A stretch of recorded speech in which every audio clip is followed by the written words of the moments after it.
歡迎大家收睇保險個案知多啲。我係 Raymond， 我係 Alice。今日我哋探討一宗關於披露重要事實定義嘅爭議。投訴人盧女士2019年投保咗一份住院保單，半年之後因為左邊乳房脂肪瘤接受手術。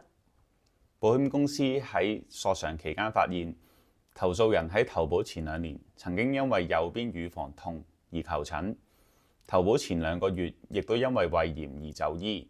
保險公司認為投訴人未有披露呢2項記錄，屬於漏報重要事實。當時保險公司亦有提出要求，必須喺保單內附加豁免保障胃炎同雙側乳房嘅條款，先肯維持保單生效。由於投訴人拒絕有關要求，保險公司隨即撤銷保單並拒絕賠償。投訴人不滿有關決定，將個案提交到保險投訴局。好，俾3秒大家估下，今集嘅投訴個案又成唔成功？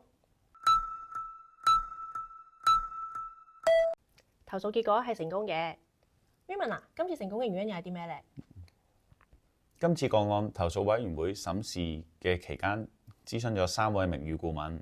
顧問分析發現，投訴人當時嘅乳房痛係喺產後發生，檢查後證實並冇腫塊，唔需要治療同埋覆診，而佢嘅胃炎亦都係單次求診，症狀好快消退。顧問一致認為，現有嘅證據未能顯示投訴人係沒有披露重要事實，而且保險公司要求加簽額外不保條款嘅做法，亦都係唔合理。